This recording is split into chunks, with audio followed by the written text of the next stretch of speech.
All right, this is the Psychotic Strength Podcast. This is Tyler Toby Townsend and Bryt Williams. Bryt Williams. Yeah, I go by Bryt though for the most part. Yep. So, all right. So real quick, we'll bang into the gym updates. I'm just doing PT on my fucking hamstring, which is crazy, weirdly hard. Mm-hmm.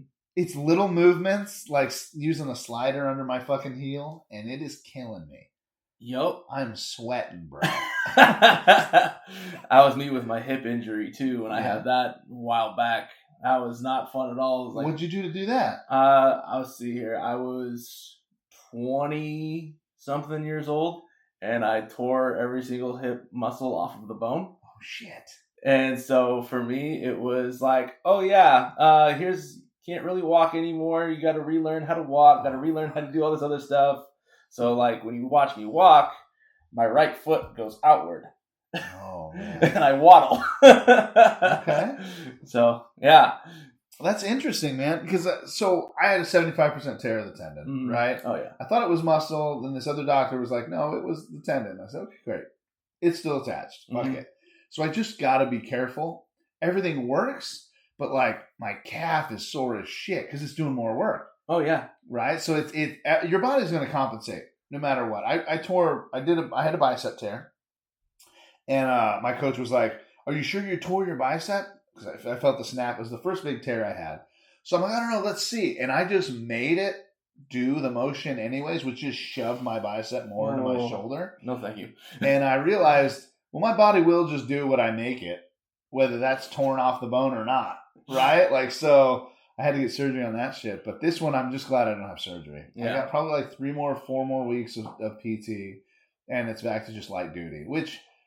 as a trainer, like I'm already on light duty, right? Like I got to show you how to do this. Yep. I got to do all that. I just flipped a tire at the gym because there's water in it and I'm getting it ready for tomorrow. Yep. But I had to do it like one-legged as best I could. And it's like a 250-pound fucking tire. So luckily I can do it, but it was a bitch, man. But I'm just working a little upper body. You didn't grab anybody from the gym? Say, hey, come help me with this real quick? I have a hard time asking for help, dude. Oh, my gosh. I really do. But we're outside and we're like, let's just fucking see if there's water in these and like, let's get them out of here. There were holes in the tires that somebody had drilled, but they were facing up. And I'm like, great. Oh. Let me just flip these over real quick and we'll call it good. And yeah. It was just something that's supposed to be quick. Something I would normally be able to just flip and call that shit good. But, I don't know. So I'm just doing a little upper body shit. And not a ton even. Yeah, just do what you can. Yeah. Just keep moving. That's it. Well, how's your gym update going? Oh, man. My gym update has been quite insane because I work at a gym as well. So for me, I get to help out everybody get to their goals as well as mine. Like, I haven't been on top of all of my stuff as much as I should have lately, but these last couple of weeks. But for me, I've been going up pretty good numbers still for me. Like, they asked me to just go ahead because I got a lot of people that want to ask about powerlifting because we're not known as a powerlifting gym. Yeah. We're known as a big box gym that just happens to have a lot of trainers that do powerlifting. Yeah. So like I'll go up and I just went up, threw on 6 plates and jacked that up, and they were like, "Oh, this guy actually knows what he's doing." 6 plates on total, or like on each side. On each side. Oh shit! So you're in about the 500s, 600s. Oh, yeah. Okay. Yeah. What is your deadlift? I haven't done. Last time I did it, it was about 625. Nice. So okay. Yeah, I need more than that. And I'm like, this kind of hurts. Yeah. Yeah, man. So that's always been my weakest lift. Your deadlifts? Yeah. Okay, so hit me with the other ones. What are you at? Let's see. My squat's at 600, and then my bench is at 450 right now. Okay. Overhead press, I haven't really tested out lately. So I just, from the pendulum press a couple weeks ago, that was the first time that I've done something like that. Yeah. And did, what was that? I don't remember, 265 or something like that? Something like that, yeah. It definitely changed what I had to put on the pendulum press for sure. Oh, great. Cool. Thanks. Yeah. Sorry, guys. Well, the hard part is, too, I'm watching you and, like, I'm super competitive. Mm-hmm. So I'm watching you put up some good weight and nobody's even keeping close to you. And I'm like, God damn it. I don't like not being the strongest dude in the gym, you know? So I'm watching you put up weight and I'm like, the hard part is too, I know that that's not where you're at. Yeah. Because if I was there keeping pace with you, we both would be pushing harder, right? And we both would probably put up more weight. Like, as soon as you did 265, no one else even attempted that weight. Yeah. So you're like, I guess that's good. And I'm like, it's not enough. And I remember you looking over me and he's like, if I wasn't injured right now. And I was like, I don't know. It's not your fault, right? But I'm butthurt. And then you guys started wrestling too. Oh, yeah. I was a big wrestler in high school. I love that shit. And I'm like, great, you guys wait till I'm fucking injured. And I'm trying to be good, dude. I was like, I can jump over there with one leg. Lily's like, don't fucking get up. You stay right there. And I'm like, fine. Whatever. I can handle these little boys with one leg. I know, for me, wrestling, like, I grew up wrestling in high school. I haven't done it in a long time. And all of a sudden, they're like, you want to wrestle? And I'm like, yeah, sure. I'm a pro wrestler. I do pro wrestling. A little different stuff. But Garrett takes me down immediately. And I was like, I do the fake stuff now. I'm sorry. I don't do I used to do this, and I'm like, all right, I get to have fun. Pro wrestling stuff, throwing people around with that. Let's get directly into that. Sounds good. So let's, first of all, I'll tell you what I did. I had a meeting with Washington State today, or yesterday at 10 a.m. Yeah. Because I threw kickboxing and boxing onto my menu. Yeah. Right? Long story short with that, first of all, wow, that has to be its own event. That's expensive as fuck. I got surety insurance, which is like, in case you get sued to keep you not in prison until the court's over, which, I want that. And then the fucking license is like almost $600. And then, that's not it. I have to have medical insurance. And it goes up with how many bouts I wanted to have. So I was like, I want like 5 or 6 bouts, right? And they're like, okay, you're looking around $4,000 to $6,000 to have this event go. And I was like, well, guess we're not doing that. I was like, fuck that, dude. And she's like, and we need a portion of ticket sales. And I said, oh, well, actually, like, I'm not charging them to register. Yeah. You have to have your license with the state in order to fight, right? And I'm not selling tickets to this. This is after my expo's over, and it's technically just entertainment for the people spending the night. Yeah. And they're like, oh, well, if you're not selling tickets, you don't even need a license for it. And I was like, cool, so these dudes can just beat the shit out of each other for freezies. And I don't need to worry about it. I'm fucking down. So, like, just make sure you're like, I have the surety insurance already. So fuck it. I got it for the thing. And I have insurance for the actual event.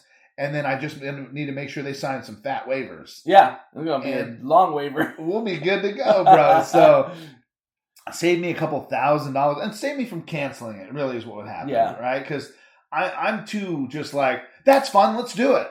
Right? And I'm just like, we're doing it now. And I don't look into it. I don't do any research. I'm just like, we'll figure it out. That's what I've always done. And there's a few things that I've been fucked hard doing that. Oh, yeah. And then there's a lot of things that I've done that turned out to be really fucking cool. And having that mentality is one, like, it's a blessing and a curse, right? It's a blessing because everybody's like, I wish I did that. Like, but I never actually, like, nobody has the fucking balls to just do it.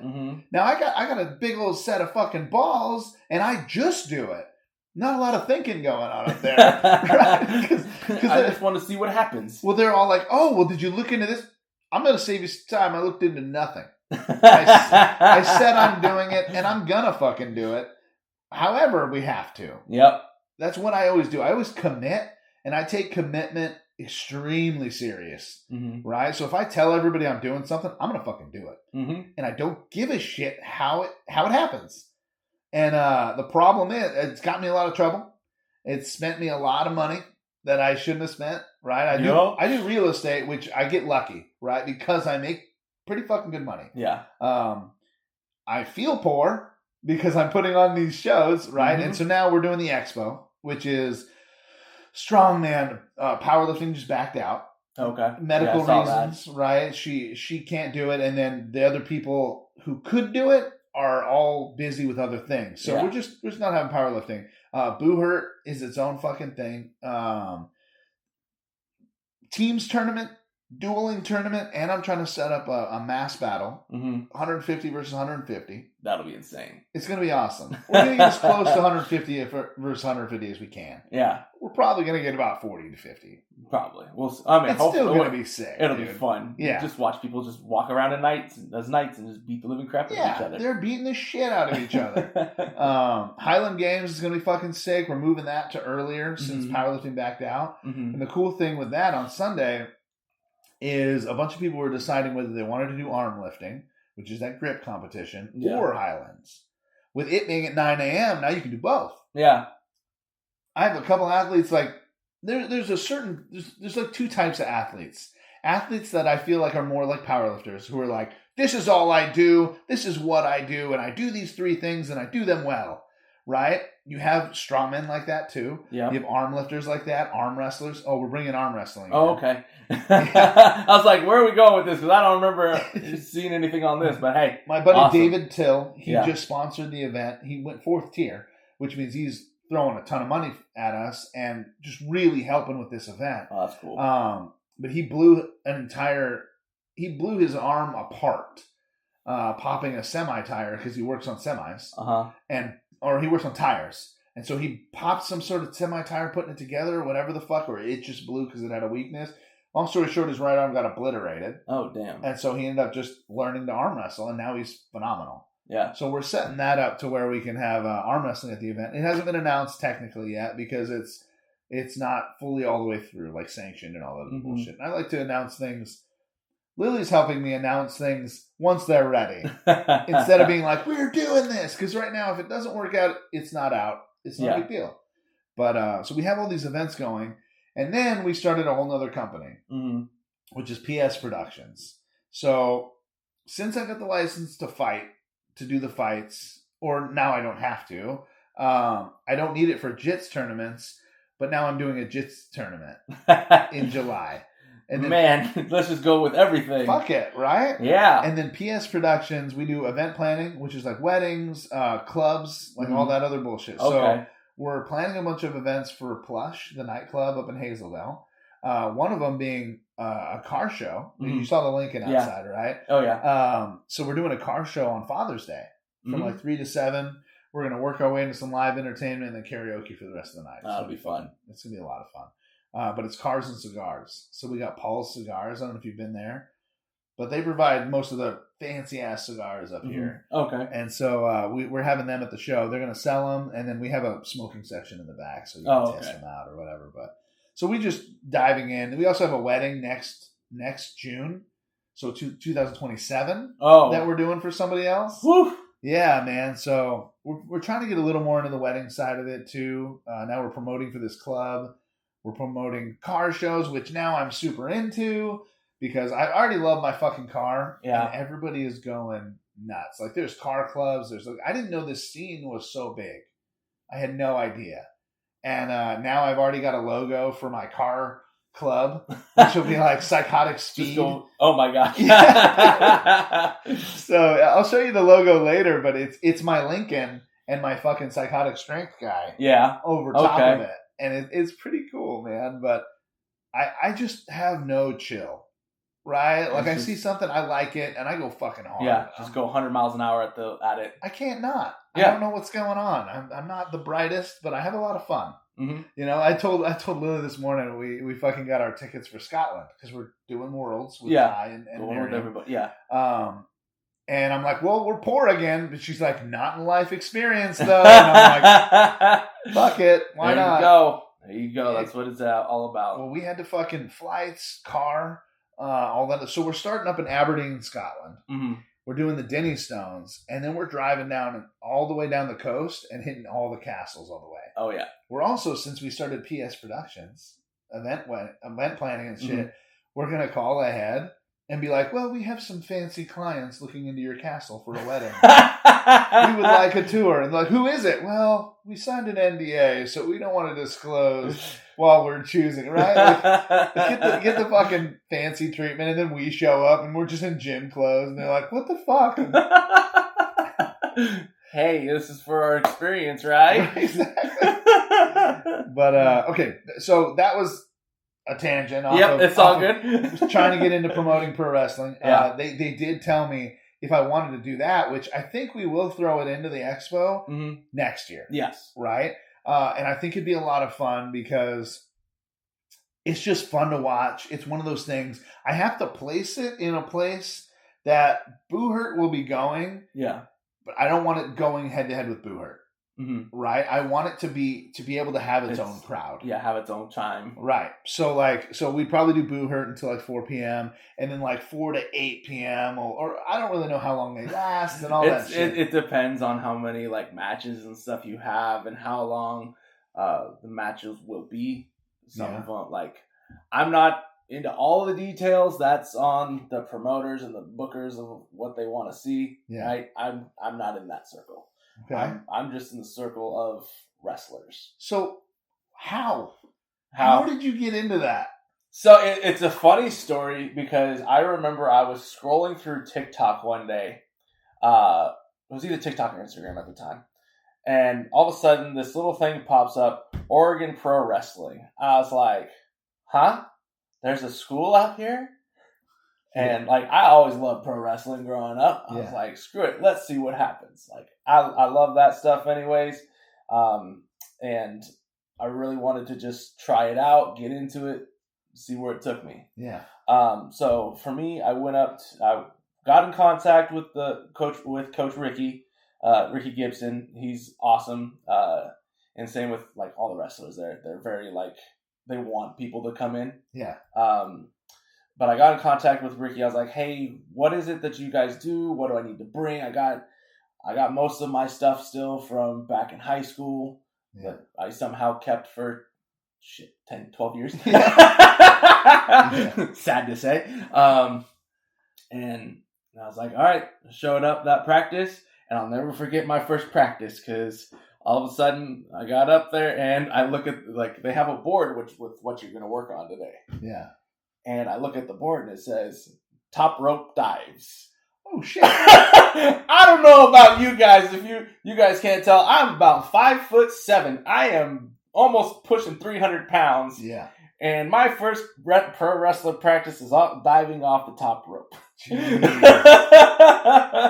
had some pads and shit down, right? Yeah, they did. It was a big old mattress that we had to jump onto at first, and then got smaller and smaller just to practice it. But man, I've been hooked ever since. I took 1 year off because I had a child. Yeah. Took a year off from that because I wanted to make sure that I was there for her, and now I'm getting back into it. Okay. And now I'm being back in it. Like today, actually, they have a thing down with Portland Pickles. Okay. They're doing a Portland wrestling event with baseball. They tend to do these sort of events all the time. Yeah. It's so much fun. I love them. Do you make a bunch of money doing this, or is for fun? Yeah, right? This is more for fun than anything else. Like, it's kind of like strongman. Yeah, you're doing it for the love of the game. Oh yeah, and it's so much fun to incorporate them both because there's not very many like strongman pro wrestlers. There's really only one that everybody knows, Mark Henry. Yes. Who was 2000 World's Strongest Man, 2001. I can't remember exactly, but he won, and it was that one where no one could do that axle clean and press. Mm-hmm. And he just double overhand threw it on his chest and handled that shit. I also remember I watched a little, like not a whole documentary on him, but a piece of one where he's supposed to do a cage match, and he was supposed to go up and rip chains. The chain was supposed to be just kind of cut, so it wasn't. Yeah, and it wasn't. Yeah. And he's like, fuck it, I'm doing it anyways. And he ended up breaking it anyways. Yep. That's nuts. A full, like, huge, like, it was probably good, like, quarter half-inch chain. Yeah. That this thing was just still locked onto this cage. I don't know what kind of power this man possesses. But to be able to do that, like, when you see guys like us, like, just lift rocks or something like that, and then you see actual, like, feat of strength like that, it's insane. Because, again, like, it was supposed to be kind of cut, and it wasn't. Well, in a situation like that, I'm assuming a lot of this is theatrical, right? So it's one of those, well, the show must go on. So maybe he yanks on it a few times. Most people would have yanked on, oh, this isn't broken. well, fuck, now we got to figure out a new way to do this. Yeah. But this man decided instead, I'm getting through this goddamn chain. this door is going to break down. I don't care. Dude. But even when I'm at practice and stuff like that, like, it's part of like my character that I do is I do a lot of strongman things. Okay. So like there are people there that are very big, very heavy. Yeah. And they've never been picked up before. And I love it when I get to when they turn around to me and they're like, I don't think I've ever been lifted like that. There's a couple wrestlers that I remember talking to, and they were like, I want to be thrown by you. I want to be lifted by you because of just how strong and how like how not compact, but just the way you hold them. Yeah. It's natural for me. Yeah, I mean, you're strong. Yeah. So, I mean, a lot of these, like, even if you're throwing somebody or whatever, that throw is probably different, and they've probably never been thrown like that. Yeah. That's awesome. Yeah. So I get to throw these guys that are like 350 pounds and just toss them over my head or something like that, and they just come back. I love to look at their faces. I'll have a big old smile on my face, and they're like, what is this? They'll have their big old eyes, like, looking at me, like, I don't know what just happened to me, but it did happen. Yeah. Okay, so what's like the fundamentals here? Fundamentals for pro wrestling? Pro wrestling, yes. Oh man, there's a lot of cardio that go into it. Let me tell you what. So like, running around, you got to run ropes, got to be able to be athletic. Yes. So, for me, like, again, I'm 5'7". I have to be able to jump over the top rope. Wow. So. Yeah. Sorry. My bad. There's a giant metal bar next to me that I just whacked. Yeah, it's steel. I got steel for the car flips. And so, like, they show you how to do it, right? They show you, like, this is what you're supposed to do to be able to jump over the top ropes, diving through the ropes, other things like that. Yeah. Now, you can do it. Yeah. Okay? Anybody can do it. Like, that's the crazy thing. Well, I feel like it's like one of those things where people are like ripping decks of cards apart. It's easy once you know how. Yes. Because there's a trick to just about everything. And there's also a trick to make it look easier than it is. Yeah. So, is that kind of the same concept? Kind of the same concept, yeah. Okay. Like, anybody could really do it. Like, I work with people that are under 100 pounds. I work with people that are almost 400 pounds. Yeah. So, like, anybody can really do it. Any athletic ability, you just got to have some. So how soft is this fucking thing you guys are stepping on and landing on? Not soft. Not soft, okay. Not soft at all.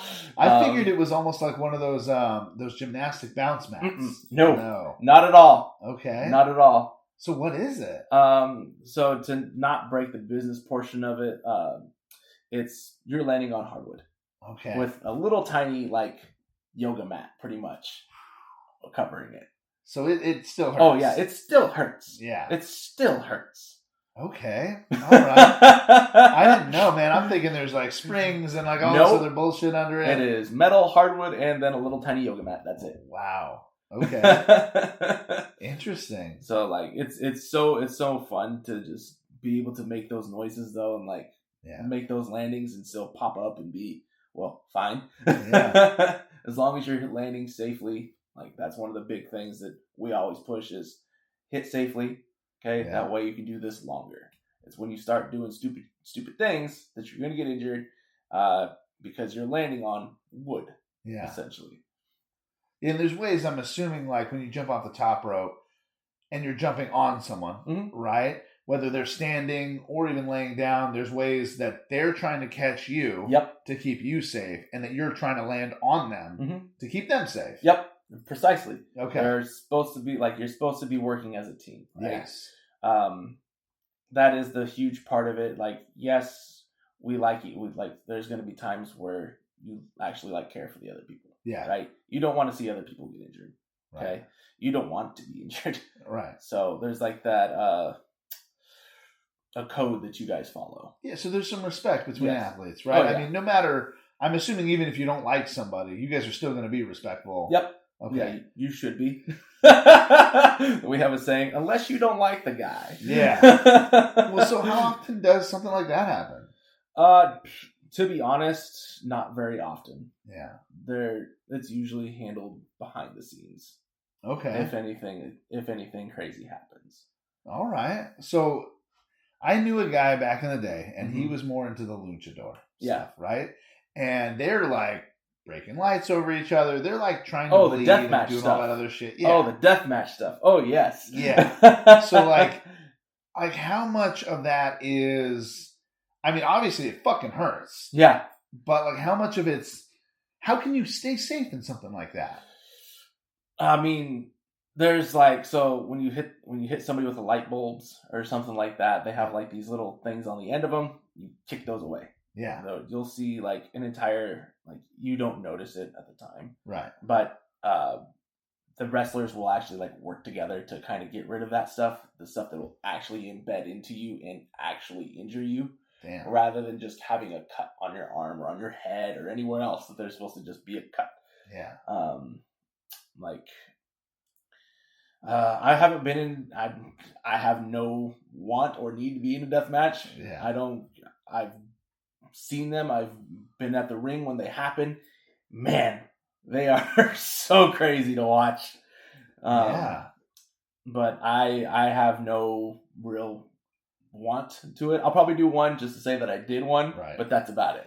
Well, so one of the things he was talking about is there are some people, like the older school guys, that like don't want you to be like pulling punches and shit. Like they want to be kind of hit and all. Is that still a thing? I have never met somebody like that. Like, okay. There's some people that I'm sure that do, like, but I'm not one of them. I don't want to be punched in the face constantly. That's not fun to me.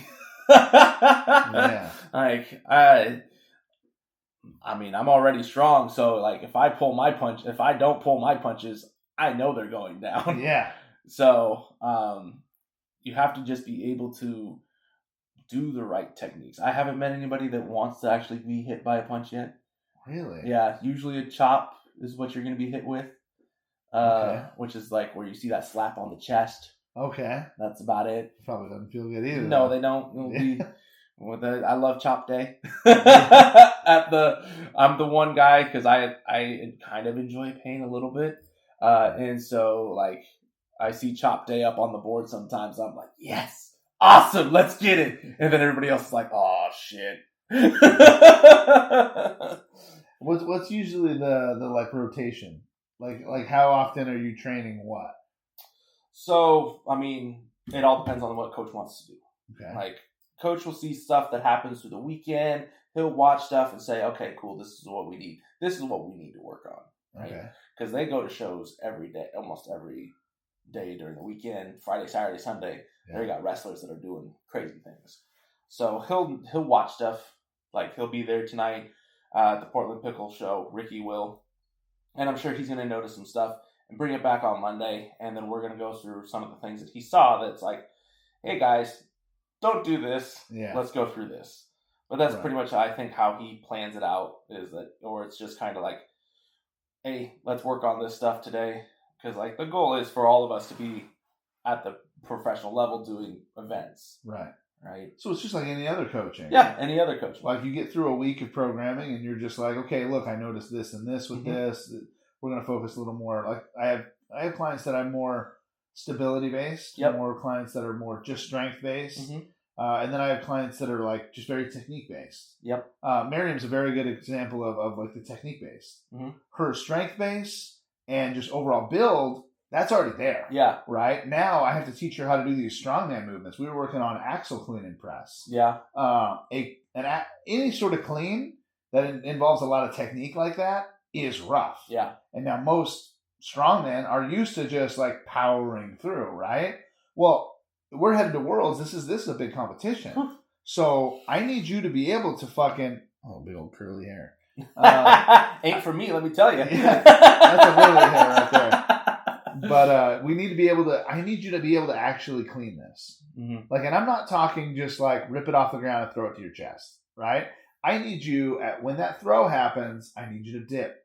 You're coming to the bar, right? Not forcing it up. Because when you do that, that's 1 rep you just wasted. Now this is 2 reps you just wasted. Yep. Forcing that up. Instead of, I want you to not use your arms as much as possible. We're going to use as much body as possible. And then when we need arms, we'll use arms. Yep. Right? Like it's, because one of the events she's doing the one in July that me and Lily are signed up for.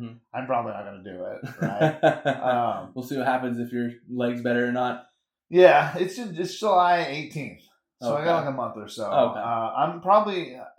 I'm deciding whether or not I want to compete, right? Mm-hmm. The problem is it's Lily's first, and she wanted to compete together, so there's a lot of that aspect. So I may compete softly, but I also don't know how to do that, right? So like 100 miles an hour or nothing. Yes, right. So I competed a couple of years ago, quite a few years ago now, and I had hurt my back, and I was like, look, I'll show up and just help. And so I showed up and I'm like, look, my back hurts. I'll help with whatever you want. He's like, well, if you don't compete, these guys can't go to nationals. There's not enough people. Cool. And I was like, fuck, okay, well, I'll compete. My back is killing me. Like I pulled something.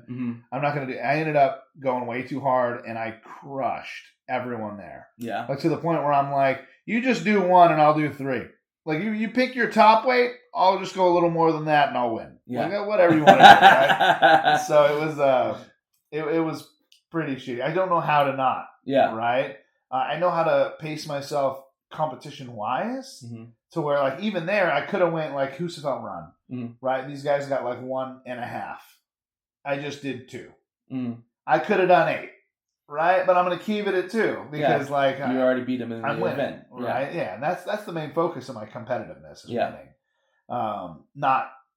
There's an ego part, but the ego part is winning, and I'm smart enough. I've been doing this long enough to where that's enough. Yeah. Like, I don't need to fucking... I went to a comp when I was young in this, like 10 years ago, right? And one of the guys there, he pulled... It was a car deadlift. He did 2. And he thought that was enough. Yeah. But I went second. Yeah. And so I pulled 8 just to show him he made a mistake. Yeah. Well... I could have just done 3 and been cleaner and felt better for the next event, right? Yeah. It's a little shit you learn. But, yeah. Where were we at with that?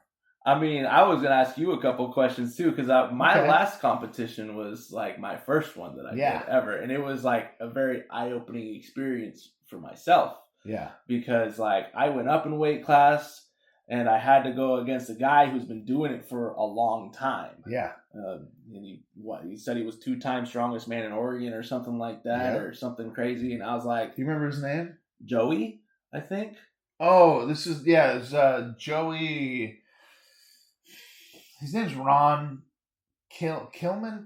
Yes, Joey. Yeah. Right. So he goes by either. Oh, okay. Yeah, I trained him for a little bit. Yeah. But yeah. And for me, it was kind of entertaining because I remember the first event, like, I only had probably maybe 3 weeks of training in total going into this event.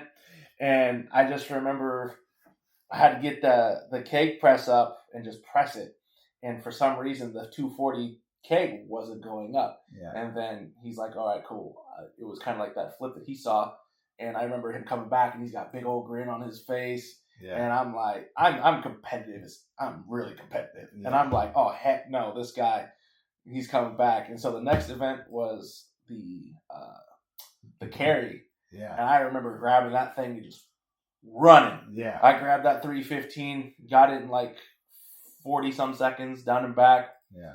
And I remember him coming back. I remember looking at his face, and he was like, oh, shit, this guy's actually pretty good. Yeah. So I think that kind of was like a start of our rivalry a little bit. Yeah. Not saying anything else. Yeah. But I just remember like having to push that notch up just a little bit with this one. And it felt so good. And then the last 2 events, I mean, I think I worked the pole that, what was it? The fucking bat? Yeah, the bat. One time. Rock. Yeah. Yeah, one time. I've only touched that thing one time, and I was so pissed because I know I could have gotten more. Yeah. That one was completely technique. Yeah. If you knew how to do it, you'd have just banged out more. Oh, yeah. And that was like my main issue was that I did not have that technique down. Yeah. I beat him on the more raw power events. Yeah. I'd say he beat me on the more technical events. Right. And so I was like, damn. And so I'm coming in this next event, and I'm like, I'm pumped. Yeah. And I've been trying, like, now it's like, okay, I got a few months, got 3 months worth of training now. Let's see how far now I can actually push. When is your next event? The Warrior Expo. Oh, that's the next one you're doing? Yeah. Oh, shit. Okay, cool. Yeah, well, once we get that car, once we get this fucking shit welded onto it, you got to come out there and get a leg up. Oh, yeah. Because you'll know how. So one of the things they don't expect, I'm sure, is they think I'm going to use this little bar as the handle. It's going to be the big one. Oh, yeah, of course. So it's sturdier, and it's going to hold the car a little better, and it's harder, and I'm an asshole. So that's the thing, though. But learning to flip a car, it is so hard, and learning how to do it with a bar is also going to be completely different, right? Because most people are used to driving into the car. Well, understand there's going to be about like a 4 to 6 inch gap between you and this car. So the most it's going to touch is maybe your head and your top of your shoulder. Yeah. So learning how to get into it and drive it to where it goes. Remember you saying like it's kind of like trying to flip a tire. Yes. Right? Yeah. Well, the thing is that I'm going to have that 6 inch difference that a tire you can put your whole fucking arm and body and chest into, right? Yeah. You won't be able to reach like that with this. I see. So now you're going to have to figure out how to do it differently. Yeah. It's going to be a shoulder drive with a fucking deadlift up. Yeah. It's going to be weird. Okay. And we're also doing something which I haven't mentioned yet, so you get to know this. Yeah. Right? The car deadlift part. Uh-huh. So you're going to be inside the fucking motor area. Okay. Right? But what I'm doing is we're going to use an axle bar, and I'm going to weld sticks on the inside to where this bar is not actually connected.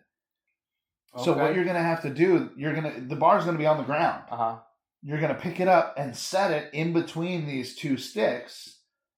And you're going to have to, my biggest thing I hate with deadlift is droppers, right? So if you deadlift this thing up and just release and it's my drop and hit you. Now the axle bar is not in the pegs because you released it too hard. So now you're going to have to fucking get it back. It's going to waste time and effort. So you're going to have to keep, we're going to go up, keep some tension enough and pay attention, right? So that your fucking axle bar is not popping out of these kegs or out of these pegs. Yeah. That'll be fun because I'm the type, I don't drop. I don't like it. It always feels unnatural. Then I have to reset myself again. So, like, for me, that's fine with me. It's bad for your CNS, too. Yeah. To just release like that. Like, that's where people pass out. And it's... instant blood rush. Yeah.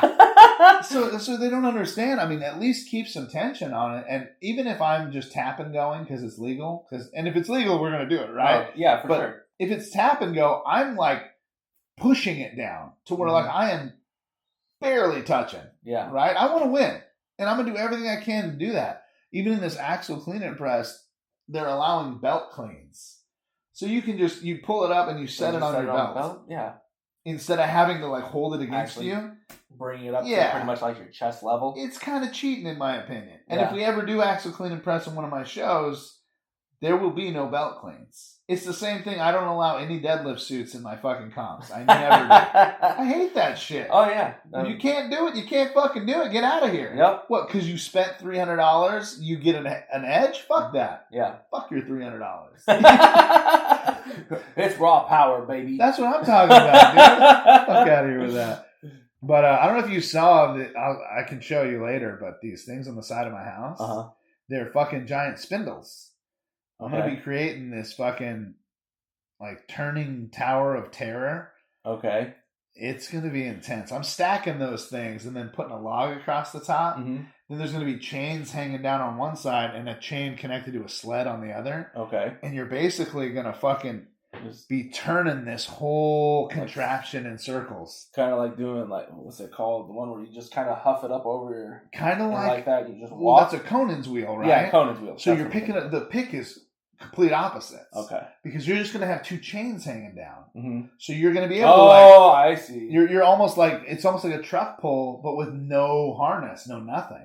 So it's like almost like a Samson pull style then. Kind of. Yeah. Like it's I love Greek mythology. Oh, yeah. And so like all that shit's embedded in my stuff. You weren't around yet with us yet, but we did the Sisyphus stone last year. Mm-hmm. If you look up the Warrior Exo from last year, my buddy took this huge propane tank, the circle ones, welded it together and fucking truck sprayed it. You know, the back of a pickup truck? Yeah. So, and we were literally having to push it. So the light one was empty. But you had to pull a sled behind you to make it heavier, right? Yeah. So I could change the weight. But the fucking heavy one, when we got to like middleweight men, there's a 280-pound sandbag in there just going, ka-dunk. Yeah. It was such a bitch. Oh, I loved it. They also were pulling a sled too. Oh, yeah. But, oh, man, I'm sure that made it real difficult. It was fun. It was a lot of fun, man. And they had to just take it in a big U, and then everybody else had to push it back, and it was a lot. It was really cool. So we had I love Greek mythology. I like pain. Yep. Inflicting on others, not on myself. Oh, yeah. I mean, I'm both. I like pain. I like causing it. And I love getting it. So it's whatever to me. There's a certain level, that you kind of have to enjoy in order to fucking do this or be any good at it. And then what you were saying before, you kind of did this thing. You know anything about cars? Not really. Not a lot, right? Me neither. I love them. I like driving. I'm a damn good driver, right? But I don't know much about under the hood. You know what a rev limiter is? Nope.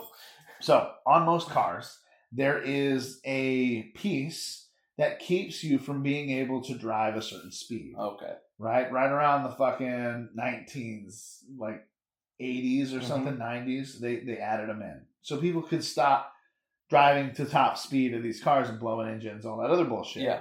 And driving too fast. So in Strongman, I explained this part. We need to remove your rev limiter on your body. Right? So there is a certain point where you're like, I can't do this. Yeah. Well, as a coach, I need you to realize that you have your own rev limiter on. I need to remove this fucking rev limiter. Because you can point your body, a woman can pick up a car off a baby. Yeah. Right? She may die. No, yeah. Doing that. Pushing her body to the complete limit. Yep. Absolutely. But if we remove this rev limiter and fuck with that area between what you think you can and what you can. Yep. If we fucks with that little 25% that's not fucked with, that goes up. Right? And now your body starts getting stronger and all that other stuff. A lot of strongman, I explain it in class when you come to a lot of strongman Sundays as your body does what it's told to do. Yeah. Right? Push through pain. Right? There's all these little things I'm saying. Really, what I'm trying to do is get these people to understand that your rev limiter, I feel like there's two rev limiters. There's one that's put there by your brain, and there's one put there by your body. Yeah. Right? No, a lot of people have a hard time getting past the rev limiter on their brain because they don't think they can do that. Yep. That's why I try to preach all the time to my clients as well, where I'm like, you can do this. Yes. Right? You're putting yourself saying that you can't before you even lift it. Yeah. Okay. You ever trick your clients? Oh, yeah. Yeah. Yeah. I'll put on the same weight and just different sizes of things. And they'll be like, oh, that was easy. I'm like, what? I just did it with a little tiny differences and you couldn't lift it. Yeah. So yeah, it's silly because I'll do stuff like if I did this with a client where I'm like, okay, you're not allowed off the squat bar. You have to stay loaded. And I'm going to fuck with the weight. So a couple times I slid the weight off and threw more weight back on and was like, okay, go. And she's like, this is so much heavier. Weird, I didn't put anything on. And she's like, wait, what? And I'm like, okay, here we go again. And I'd slide and boom, and then I grabbed a 5 kilo and threw that on too. And so she has no idea now.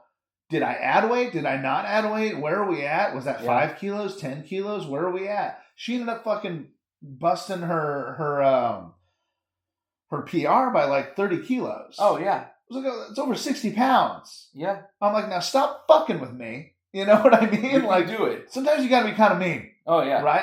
I'm a sweet dude. I'm real nice most of the time. But when you start talking shit to you and I see your potential, you're making me mad. Yep. You know? Like, I know you can do this. Stop fucking with me. Yep. Stop fucking with you. Yeah. Because that fucks with me. You know? You're making me mad. So we did that. And then even Miriam. Yeah. I was like, we're using kilo plates right now. And she's like, oh, well, how much? I said, stop fucking counting. Pick that shit up. Just do it. We got her 40 pounds total on our fucking PR for deadlift. Mm-hmm. And she was beating herself up because the first deadlift, there's a deadlift escalator, which means they stack. There's just deadlift bar after deadlift bar, and you just jump over one when you do it. Just go to the next one. Yeah. Right. So she's like, well, the first one is my max. I said, for now. Mm-hmm. Sure. And she's like, well, I don't even think I can fucking do that. So we broke her max by 40 pounds. Mm-hmm. Now she's already on to almost a third. And I'm like, just you finding out how strong you actually are bumped you up to being able to get to the third one. And in competition, you'll definitely hit that fourth one. Yep. But there's 6. Yeah. Which, if they're listening, whoever did this fucking natural strongman worlds, what the fuck? So there's 7 technical events. Yeah. Right? But like one of them's a yoke to a circus dumbbell. So that's... What? Is it like a race then? So you got a race. You go down and back 40 meters or 30 meters, which is like fucking 60 feet. Yeah.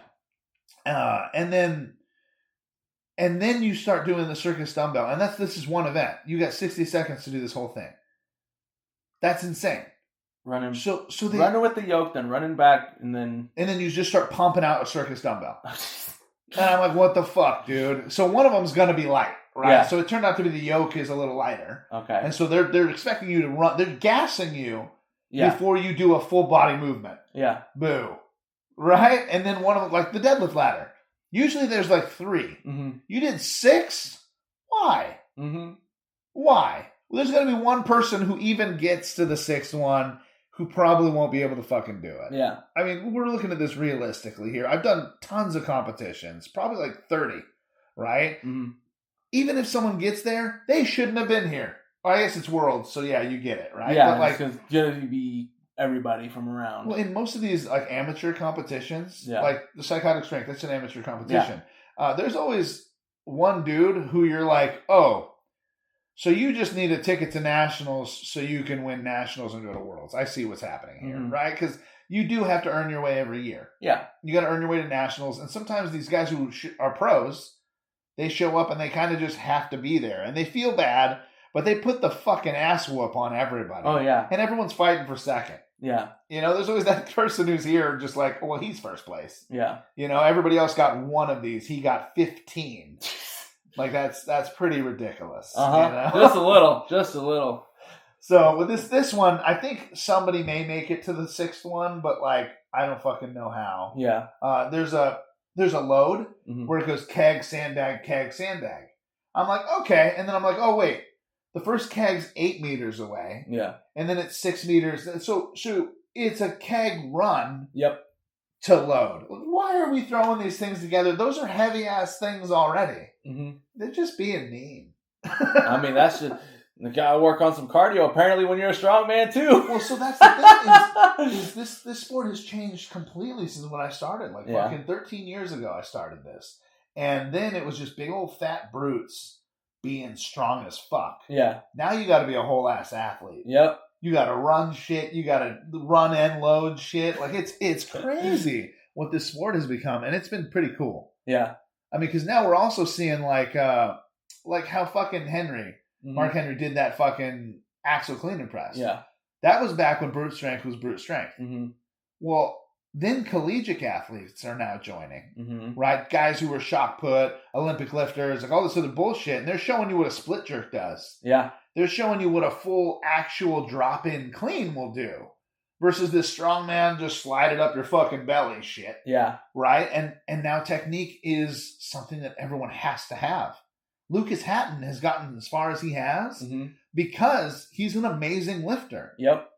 Like not just strongman. He's an athlete, and he has been. And now he's made it all the way up there where half these dudes are just brutes. And those brutes are now taking 6th because Hooper. All these guys have the technique down from other things. And they're like, oh, well, split jerking's gay. Well, he whooped your ass. So shut your fucking mouth. He did. He won. How about that behind the back press he fucking started doing? Now everyone's doing it. Why? Because it's smarter. It's more efficient. It's a better way to lift that weight. Well, that's not how it's supposed to be done. Bitch, strongman means get it up. They don't give a fuck how you do it. You can one hand press that shit if you want, but that's how the strongman goes. Yeah. You know, I do get upset when people are like, well, if you're not cheating, you're not trying. There's a line, right? To where like, that's cheating and that's competing, right? I will do everything in my power, especially even as a coach. I will teach you all the ways that people fucking get as close to that line as they possibly can. Oh, yeah. It's my job. I'm here to help you win. Will people be like, oh, that's not fair? Bitch, then learn how to do it, right? Yep. Like, I'm sick of this shit. You want to complain about it. I'll teach you how to split jerk. I'll teach you how to do all that shit if you already know how to do it. Now, until you can figure out all this other shit, we're not getting there. Yeah, we got to start with the basics, my guy, before we do some of the more advanced stuff. Ass technique. I'm not trying to get you into that. There's also a way like an axle clean, right? Is different than a normal clean. Yep. Collars don't spin on an axle. But I've figured out a way, which I'm teaching clients, right? A lot of people will try to force that spin. Well, there's a way that I learned just over years of doing this of how to hand collar spin. So instead of anything, I'm releasing slightly. And then letting it so go. My hands are spinning around this fucking bar. But you have to drop correctly. Or it won't work. Because then now I have no grip on this bar. And I have to throw it and I have to actually catch it. Gotta land. Otherwise it don't work, right? So it's there's a whole bunch of this shit that gets super technical that people don't understand. But then there's all those people like, I love that you were 3 weeks into this and you're like, I'll do a show. Yeah. Right? Like, I mean, you know how hard it is to get some people to compete? Oh, real hard. Dude, there's like a dude. Like some of our clients, they've done a couple of the powerlifting competitions at hardcore now. And some of them set state records now for their stuff. Yeah. So like, it's awesome to see. They were like, oh, I'm not like, it took us about 6 weeks to say, you're strong. Yeah. And they finally believed it. And they're like, all right, let's take you to this event and see how well you do. And she ended up I don't remember what it was. He had 2 girls in that fucking comp, right? Yeah. Yeah. And they destroyed it. Yeah. Did way better than they would have ever expected it. Well, so on that aspect, you know, I love Torin. Yeah, Torin. Okay, I just wanted to say it right. He's a great dude. He's got to do a little more research before he throws these girls into a powerlifting meet. They missed a couple lifts. Yeah. Because either they didn't know how or he didn't teach them how. And it looked like he didn't teach them how to do some of these things. Because in powerlifting, I did the same thing. Yeah. I had a 16-year-old go to a powerlifting meet. I don't compete in powerlifting. I just did research.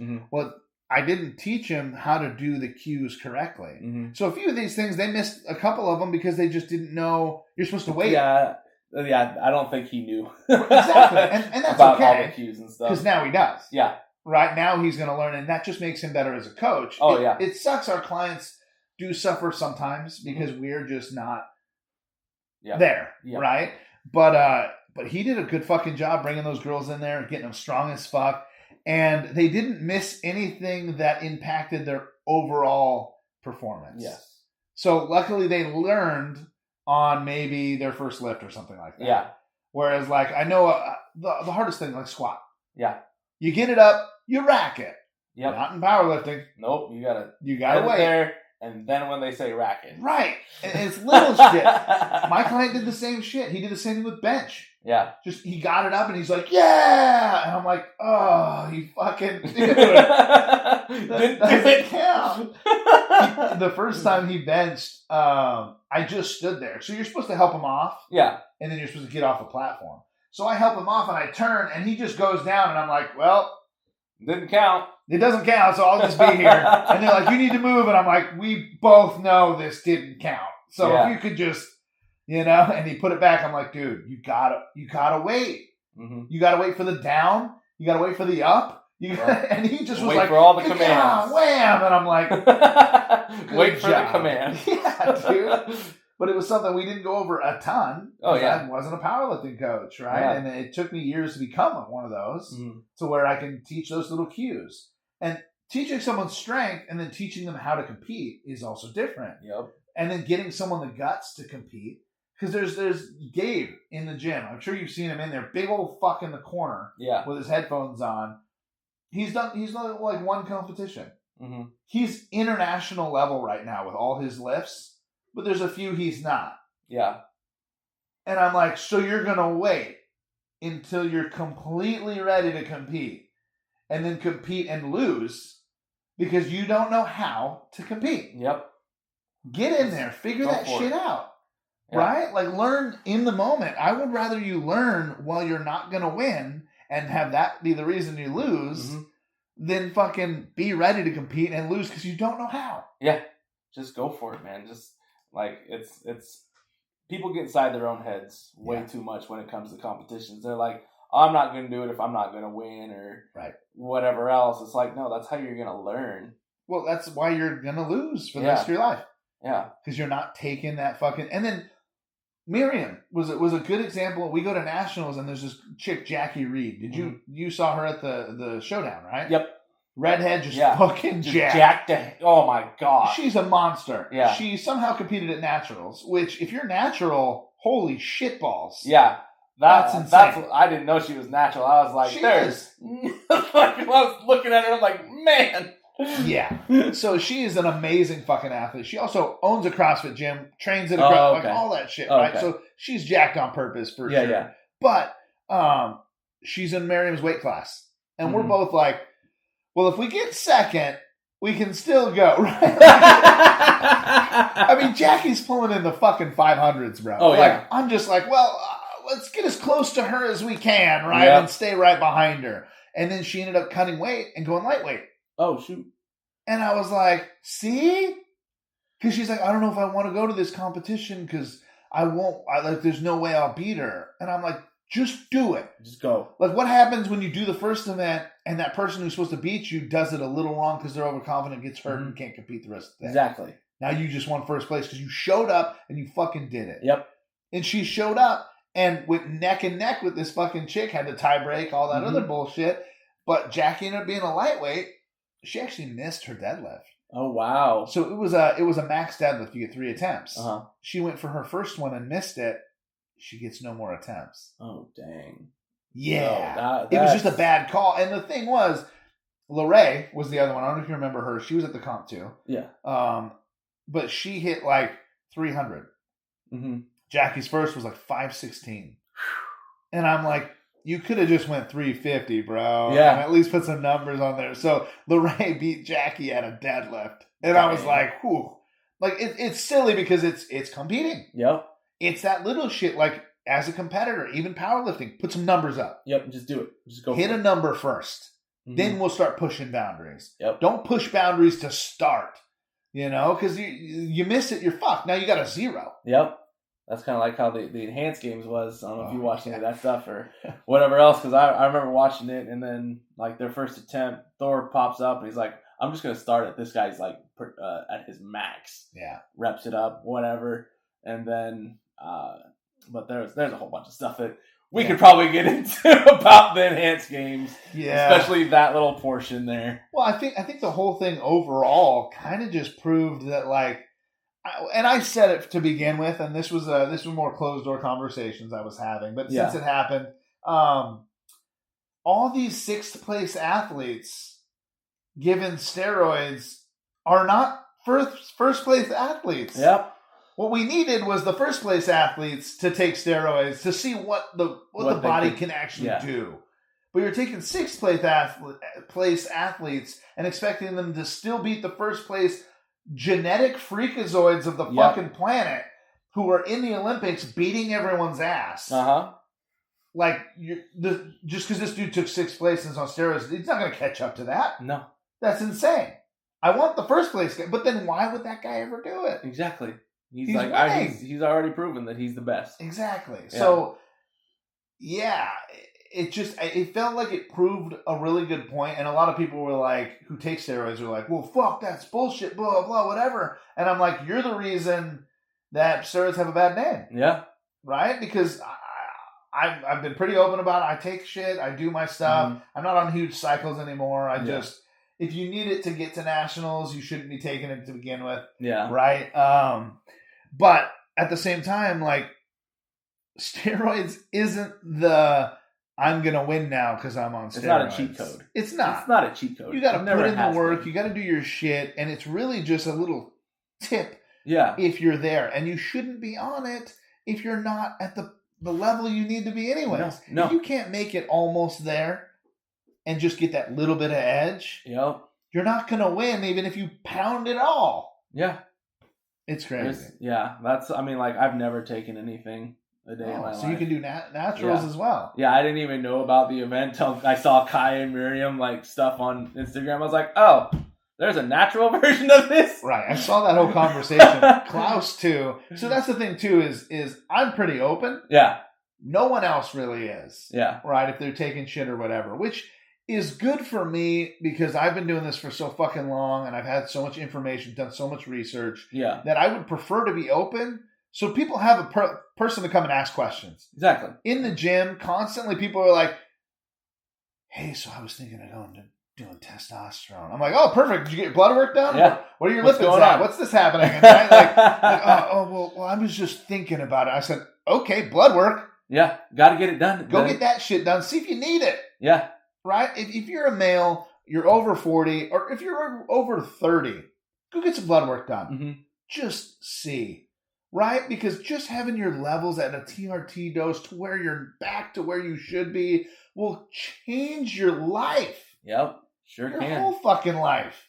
So if you're low on test especially, get on test.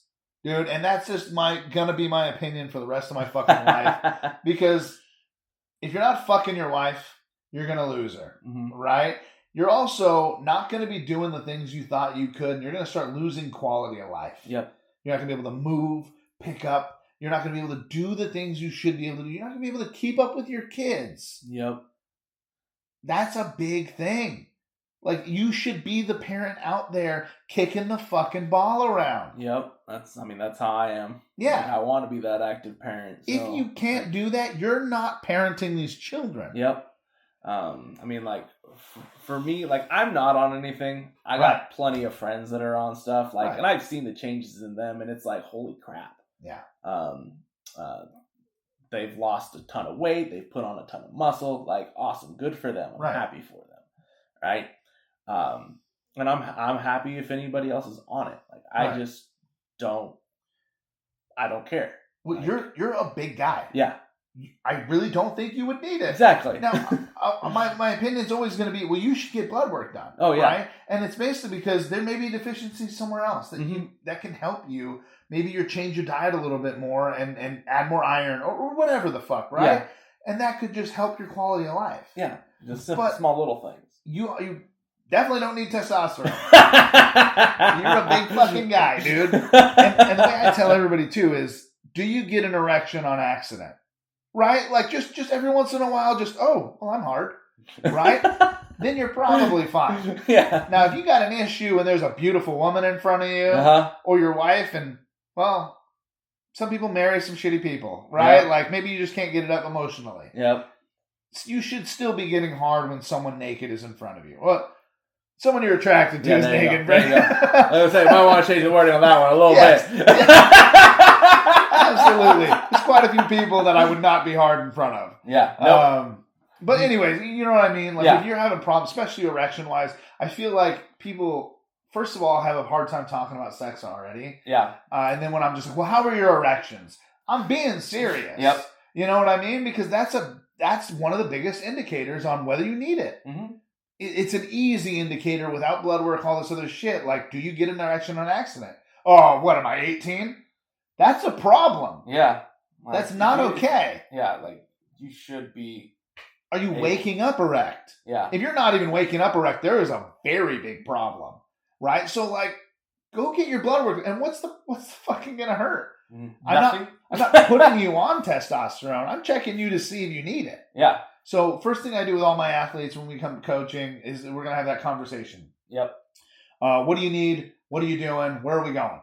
Mm-hmm. Right? Like, so you should know just about what you need for yourself but you probably know the biggest problem. Mm-hmm. I'm going to have to figure out what you actually need to fix that fucking problem. And then where are you going? I really need to know, how serious are you going to take this? Like, are you just trying to compete because you want to stay healthy and fit and all this other shit? That athlete's going to be pushed a little different. Mm-hmm. I'm in there yelling at Kai, right? Like, not in an angry way, but just like, no, you're doing another one. Yeah. Right? Like making them to do, like, just push themselves. Absolutely. Right? Her first deload week in fucking 4 months is coming.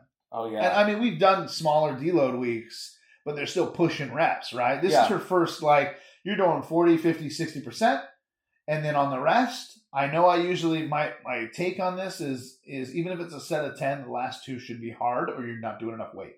And that didn't count, right? This one, I'm like, just get a pump.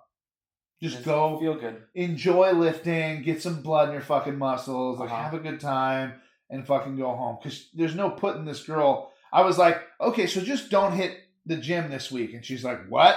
And I'm like, all right, deload week it is, right? Yeah. Just do lightweight. Focus on the technique, right? Don't do anything crazy. Well, and her biggest thing is there's like 3 big things, right? And it's like technique is a big one. Stability, or technique, strength, and stability are 3 things that like an athlete in strongman especially really needs. Mobility is a 4th one, but it's pretty low on the strongman necessities, right? And the main reason being that a lot of our strength movements, you need to be somewhat mobile, but like Kai is hypermobile. That's a deficiency. Yeah. So now I need to build more mass to make you a little more immobile so that, like, she can squat and she can put her hands right by her ears. Yeah. That's insane. She's flexible. Super flexible. She can pistol squat all fucking day. Yeah. That's insane. She could also touch her ass to the ground on a pistol squat, which is crazy. I don't know how your foot's not in the fucking way. But it's little shit like that. But she's lacking, like, strength. She has technique. Yeah. She knows she has stability. She's hypermobile, which fucks with her stability. But, like, strength is the part we got to work on. She's been doing powerlifting forever. Yeah. She's got techniques that I have to break because she's a sumo lifter. She also can bend herself in half for a bench. Right? Like, she's doing a 2-inch fucking bench. Oh, jeez. Yeah, so we got to stop that bullshit too. Like, I mean, and that's the thing is, powerlifting, it's legal. Yep. Do it then. Yep. Right? Like, why not? Fuck it. I can't bend that much, but I would too. If I could. If I only need to move Jameson 2 inches. does that shit. His bench and his deadlift are fucking nuts looking. Yeah. Yeah, he does all that crazy shit. But gotta figure out what they need. Where are you going? If you want to be the strongest man in the world, okay, have you looked into steroids? Yeah. What's your stance on steroids? Like, like, we're gonna have to have that conversation. Yeah. Because whether you need them now or not is whether. Right. But if you get to the international level, world's level, yeah. Probably gonna need them. you're gonna do a small cycle. Yeah. And that's the thing too, is people don't get, like, these people on these high pedestals, like fucking worlds, they're not on a shit ton of stuff. They're genetically gifted. Yep. They made it to worlds not on anything. This guy who whooped your ass at nationals probably still isn't on steroids, dude. And you know how scary that is? Yeah. Because he's going to do a cycle for worlds. You're goddamn right he is. Because he's facing these monsters. Yep. Right? And then these guys at worlds, it's going to take him a couple years of getting used to the cycle and building on a cycle, which is scary. Right? Some of these people, Angelica Jardine, she's natural. Really? She's winning shit. Dang. Natural. God damn, get this woman a cycle. Right? But she's winning worlds. Yeah. Like that. That's fucking crazy, bro. Yeah. So she doesn't need it right now. Yeah. She's still in the top 3. She's good. Yeah, she's good. Like, I remember, like, me and Torn, like, and a couple of the other trainers that I have will, like, because they always make fun of me because I'm natural, I don't do anything. And they're like, imagine if you were on stuff right now. Right. Well, so that's the other thing, too, is like, let's get you to a point where your first year competing in strongman, you're going to mostly lose because you don't know how to compete in strongman. Yeah. There's a little, it's a chess match. Learning what to push on, what not to, what to do. Each event is 5 different events. Yeah. Right? So until your body's structured and ready for the 30 different events that could be at each strongman event, you're not ready for nationals. Because no matter what you do, oh, I'm really, really good at these 5 things. I'm going to do really, really well, and I take first place. Oh, yeah.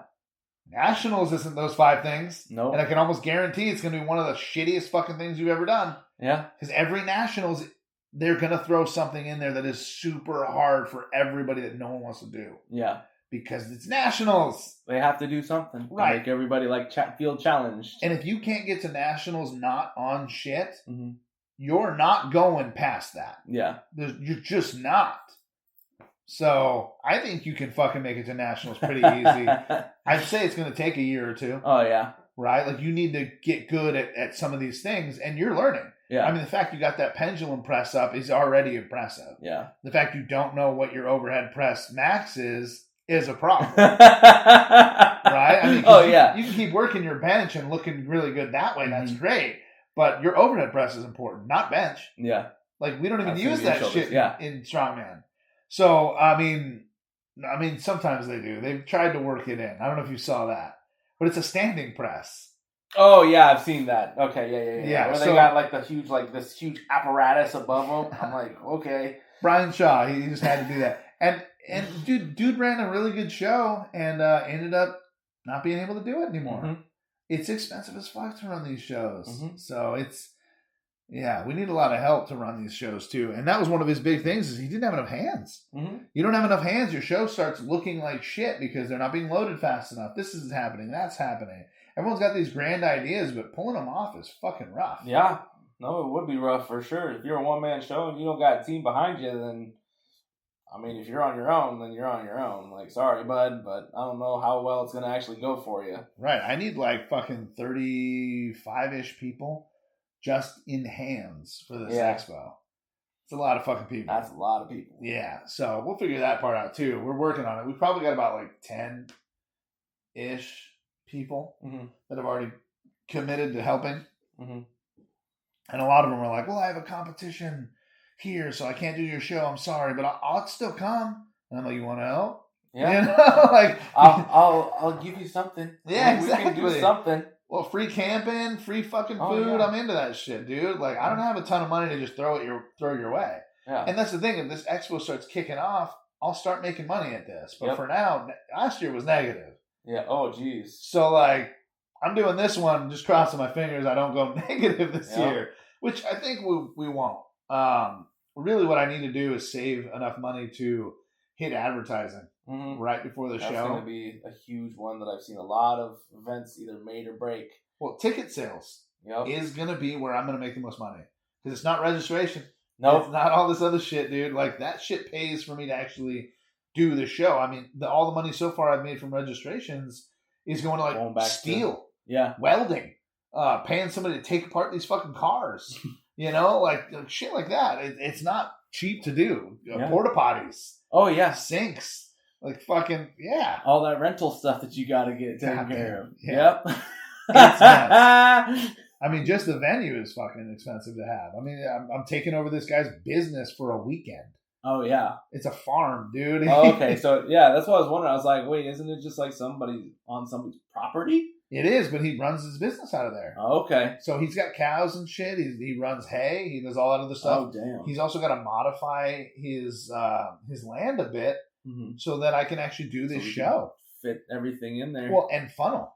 Yeah. Right? Because how am I supposed to charge ticket prices if anyone can just walk on this fucking farm? So now I got to get him to close off some spaces and do some shit, and it's fun, man. Oh yeah, yeah. I'm sure because I like that sort of thing. So figuring out all that, the little things. Yeah.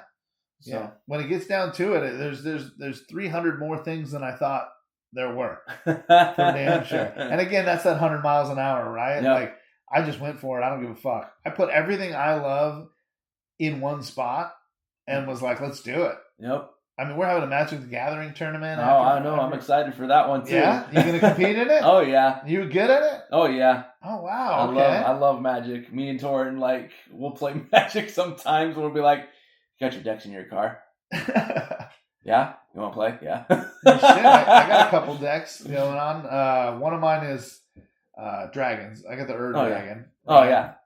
I'm a big dragon fan. But I got a Sheoldred, which is basically a Liliana deck. Mm-hmm. I did it for Lily. Yeah. Right? But it's a mono black, and that one's fucking nuts. The Dragon one is just Dragon shenanigans. Let's just pump out as many dragons as we can. And just power monsters, dude. Yep. So like, hey, can you let me survive for like 8 turns?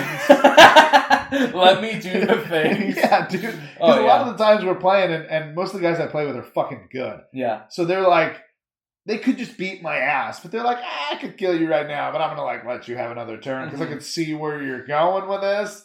He's like, do you have the card you need in your hand? I'm like, yes, I do.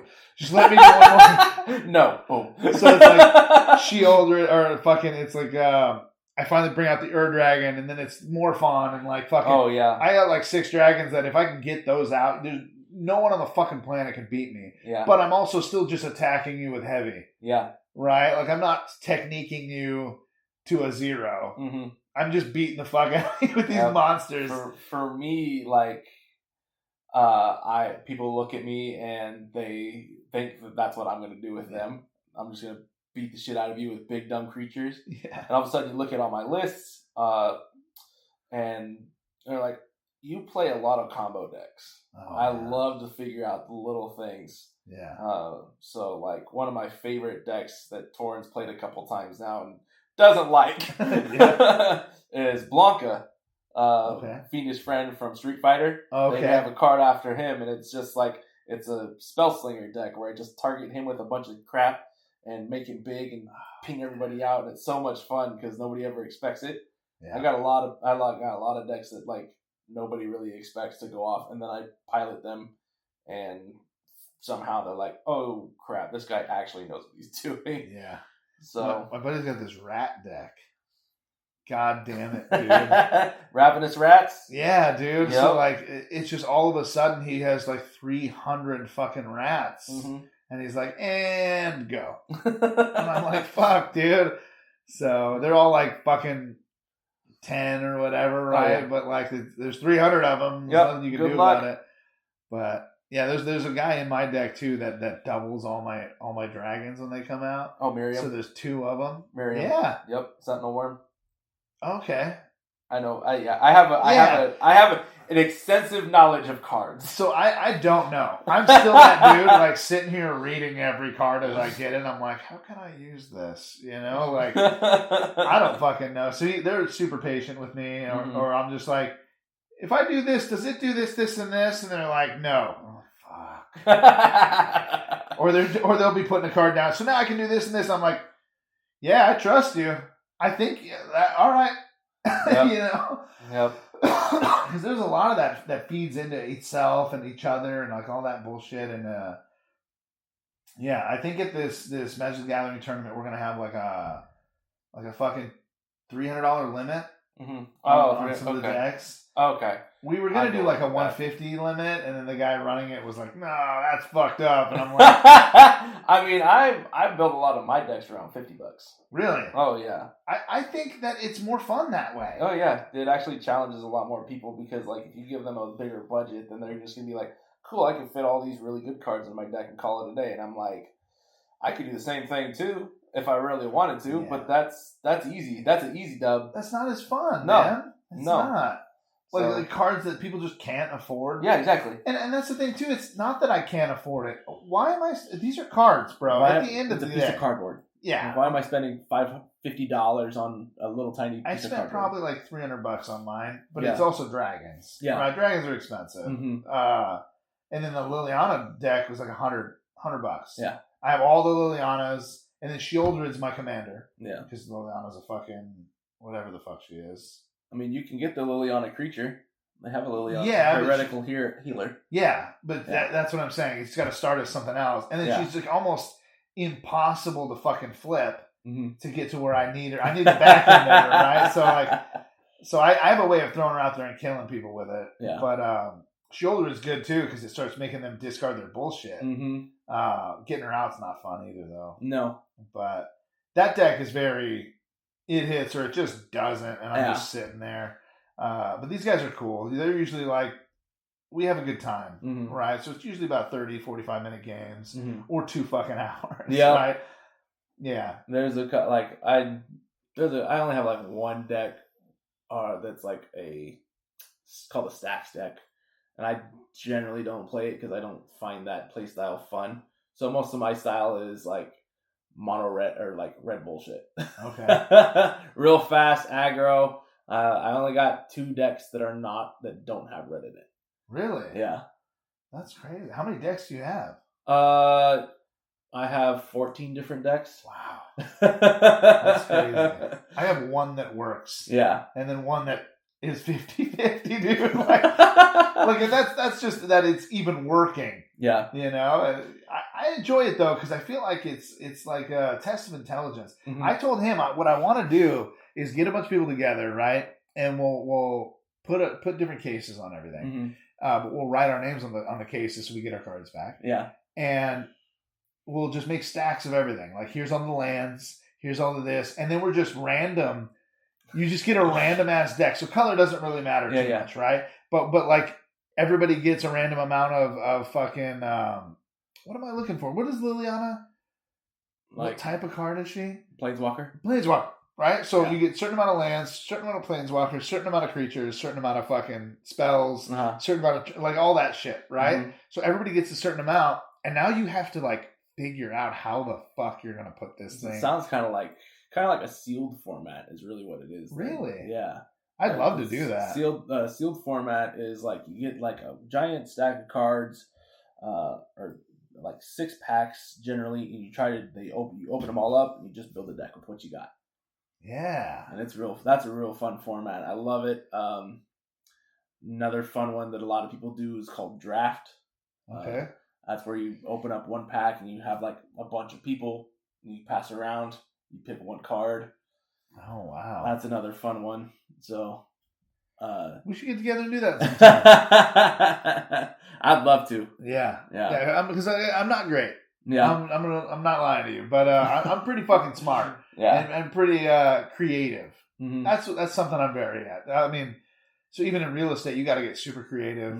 All that other any bullshit. sales job. Any sales job. Yeah. You have to figure out how to make this happen anyways. Yep. Right? And I found out in real estate that every single transaction is different. They tell you that when you start. But it is. Yep. Because you have a different real estate agent you're dealing with, different listing agent, different buyer's agent. They both do the opposite different. Yep. Right? Then you have a different client with different needs every time. Yep. It's crazy. Yep. But that's how it is. I mean, you probably didn't you say you had a sales job like at a gym or something like that? I was working at Crunch for a while. Yeah. So like that's part of my job too is I do the sales for personal training at LA Fitness, and it turns out I'm pretty damn good at it. Yeah. I guess I was ranked 3rd in the nation. Wow. For all of everybody. Wow. In East Vancouver, and if you know anything about East Vancouver, there's not a lot of money. Yeah. Over there. Yeah. So like I have to fight for all that stuff, and people like still end up. I've had people like literally hand me $100 because they're like, I need this more than I need to go get new clothes. Yeah. So I mean, it really is. People need it. They don't feel like they need it till you explain to them what they're lacking, what they need. Like, do you want to be able to play soccer with your kids? Yeah. You know, like, where are we at here, man? Because a lot of those people I dealt with some lady who had a hunch of her back, just like 80 something. Yeah. Right. And I had to loosen up her chest, right, and strengthen her back to like even this shit out. And it took. And we're not even using weights. She's 80. Yeah. Right? 2.5 pounds in each hand is the heaviest we're going. Yeah. But it's sitting down, standing up. Like, I need you to be able to survive. Be mobile. Well, her husband had like some sort of stent put in his heart, and she had to help him out with all this stuff. Dang. And she's like, if he dies, I'm dead. Yeah. I'm going to die. Because a lot of the stuff, they rely on each other for a lot. But if one's gone, if the other's not going to be able to do anything. And it was very eye-opening for her, and we ended up doing that stuff. And within, like, I'd say a month, I'm not saying it was gone, but it was definitely improved. Oh, yeah. Very improved. With just simple movements like wall angels and bullshit, you know? I mean, she couldn't even get her chest on on the wall. It was crazy. She's just so bent over, and it's from just a lack of muscle in her back. Like, tightening that shit up. And yeah, it was crazy. I've had a few of those clients before too, where like 78-year-old lady, same thing. She's never had muscle a day in her life. Yeah. And doctor said that she needs to start putting on muscle, otherwise it's not gonna end well. Yeah. And like she's a sweet old lady, and so like I just remember having to get her to just do bare minimum like actual like lat pull downs. Yeah.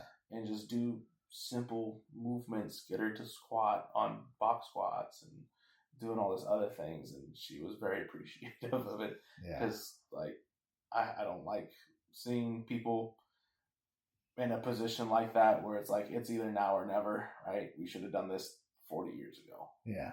Before any of this stuff happened. That's hard it is hard to watch. I mean, you always think of your own grandma, shit like that. Oh yeah. Like mine's doing pretty well, but yeah, it makes me nervous. But I had to be done with that because it was I was supposed to be their like personal trainer director. Mm-hmm. And then we started doing well in Beaverton, which that's where they started me. I'm supposed to be over here in Portland. Mm-hmm. Beaverton's far, right? I mean, you're at my house. It's far. Yeah, it's a drive. Yeah. So I don't want to be there forever. And then we started doing well, and then they like doubled more than double. So our goals were 20K. Yeah. Which is a lot for like a first gen crunch. Yeah. Right? We don't have a pool. We don't have none of that bullshit, right? So like no basketball, nothing. And so 20K already was rough. We hit about 18, and they're like, "Oh, we need 50 now, or you're going nowhere." Yeah. And I'm like, "Well, then fuck yeah." Like you're not going to trick me into fucking doing the dumb thing. That's dumb, dude. And then I kept making these people puke. Mm-hmm. I'm used to dealing with athletes, dude. Yeah. Like I'm a coach, not a personal trainer, right? So like the people who come to me are just like, "Hey, I'm competing. I'm not doing well. I need help. I need to be able to win." And so like 3 or 4 different athletes or normal people were puking. Mm-hmm. I had to carry around gummy bears to get these people to stop turning pale. Yeah. Like it was so hard to like unscale my shit to where I'm just like, okay, we're doing box step-ups today. 3 rounds of 5 and then box squats. I just want your butt touching it. Like, and that's all we're doing today. Like, fuck, man. I'm like, push that sled 6 times and we're going to increase the weight every time. Like, really intense. Just like, now I only imagine like a 75-year-old grandma just trying to do push sleds of like with 405 pounds on it. One of them was like a 16-year-old. Yeah. And I'm like, how can you not do this? Like, this is crazy to me. Like one of them she's like a fucking, I want to run a marathon. Mm-hmm. I want to do all this other shit. I want to do an Ironman after that. Okay, well let's do this and this and that. She's like throwing up, and I'm like, so we're really far off. Yeah. So we're clear. You're not there. We have a lot of work to do. Yeah.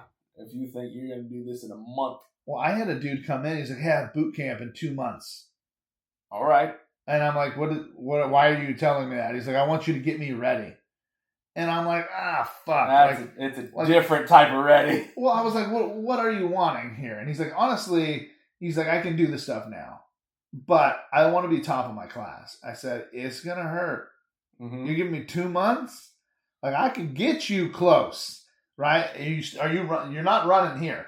Yeah. You're going to go fucking run outside of this. You're going to be putting in work, not here. Yeah.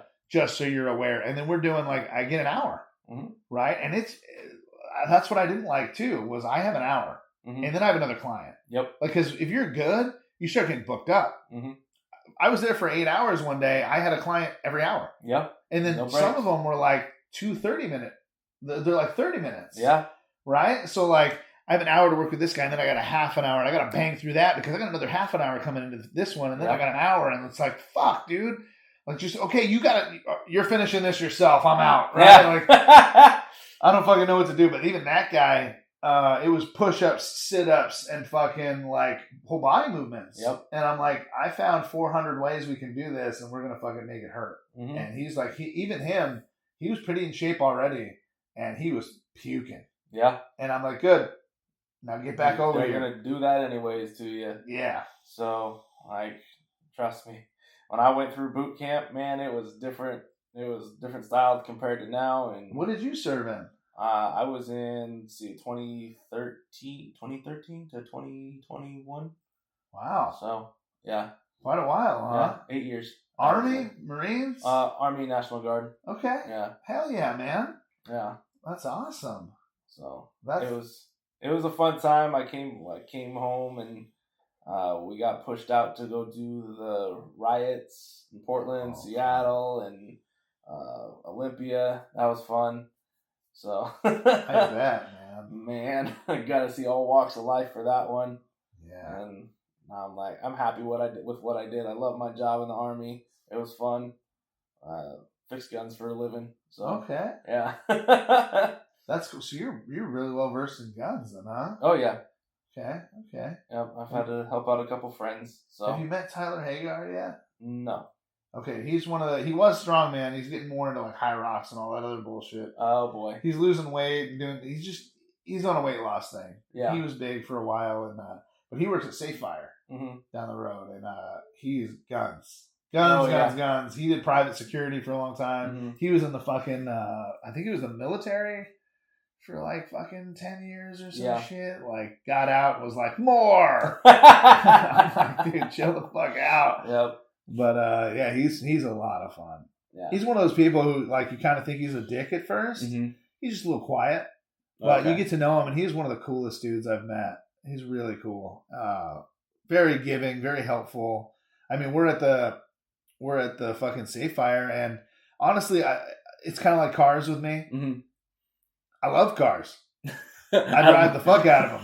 Right? But like, I don't know anything else outside of that. That's right, dude. I'm over here, and I'm just like, okay, well, I got this new fucking concealed carry holster. Yeah. And I'm like, okay, I'm gonna try and like pull. Right? And I'm going to try and fucking get good at like getting it out, fucking getting it ready and going. Well, you need a license for that, like to be able to do it at the thing. So luckily they didn't grab me while I was in the middle of it. They're like, hey, buddy. Well, he was also like, I'm glad you cleared the chamber first before you holstered it.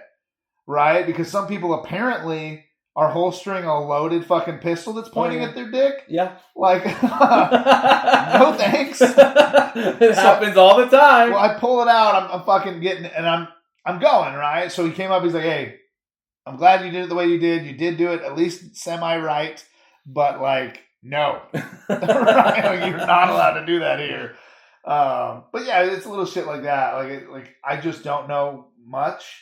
I fucking love it. I'm actually a damn good shot. Yeah. Which I'm sure you hear constantly, right? That's one of those things I would hear all constantly, yeah. Right. Everybody's always like, I benched 405 in high school. I'm like, weird. Because you're weak as fuck now.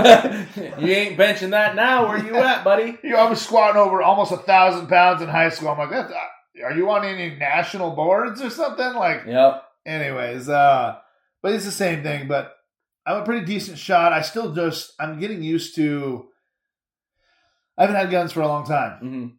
Right? There was reasons for it, but I got my guns back like 2 years ago. Yeah. So now I'm trying to learn all the stuff. Fucking 20 years worth of shit now, and I'm also trying to teach and keep my family safe. Yeah. Right? Like, we go out to Jones Creek. Go shooting up there all the time. My buddy has a bunch of guns. He takes us up there. He's teaching me quite a bit.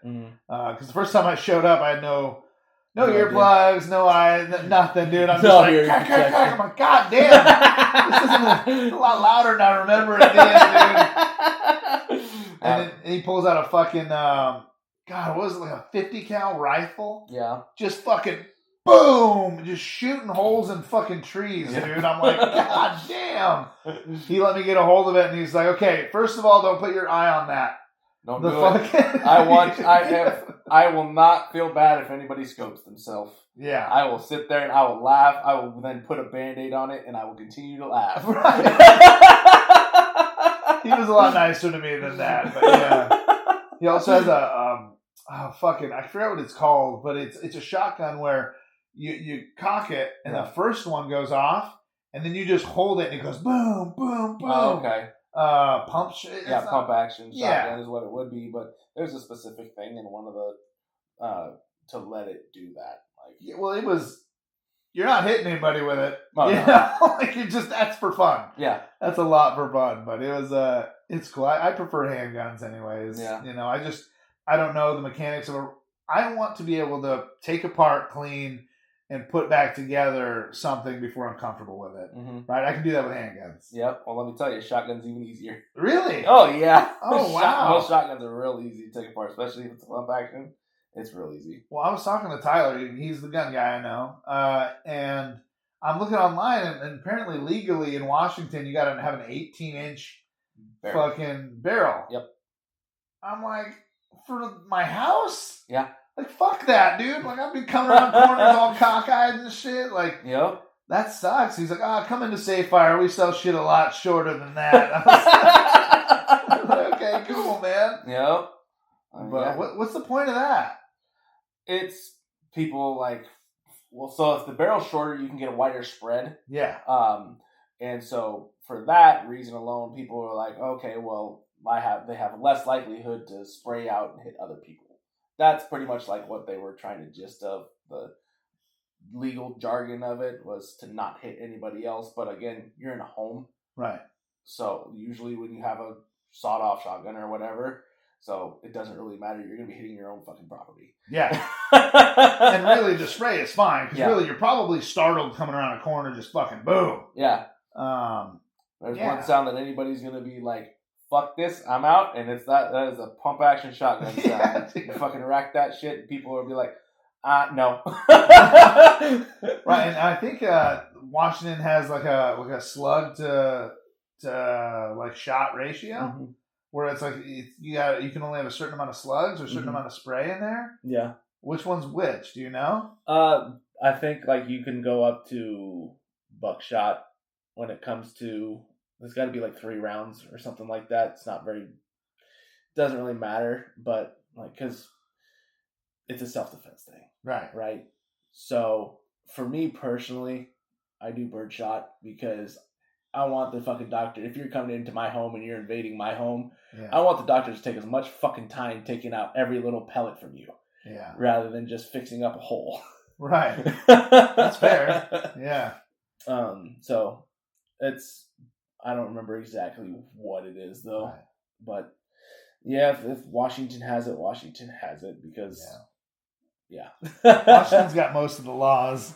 I mean, I want to get my carry in Oregon as well, just so I don't have to be nervous driving back and forth, you know? Because I don't go to Portland a lot, but when I do, I'm carrying. Yeah. And I'm like, oh, shit. As soon as I cross the border, I'm like, fuck, put this in the glove box. You know? I can't walk around this state with it. Yeah, dude.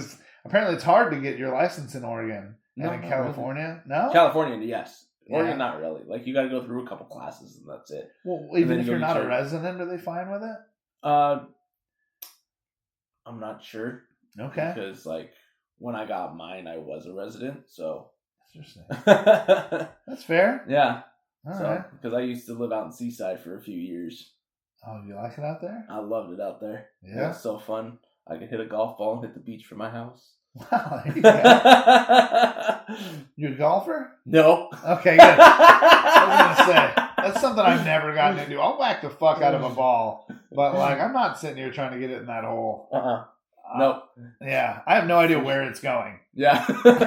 My first, this is how I know I was never meant to be a golfer. My first time I went golfing with my brother and our stepdad, and I snapped the driver in half. Yeah. I was like, well, I'm never going to be a golfer. I have sent quite a few drivers flying, and I'm like, shit. As soon as you swing it like a baseball bat, I'm like, I don't give a fuck. I whacked it way harder than you did. Yep. Yeah. That's because at the fucking Top Golf, they'll tell you how hard you hit it and how far it went and all that other bullshit. But yeah, I'm sending drivers out, dude. Oops. I got a fucking whole set of golf clubs one time. This dude owed me money. Yeah. I didn't know how much they're worth. Apparently it's a lot. Yeah. But I was like, this is $50 off of what you owe me. He's like, what? And I just took it anyways. But, yeah, don't owe me money.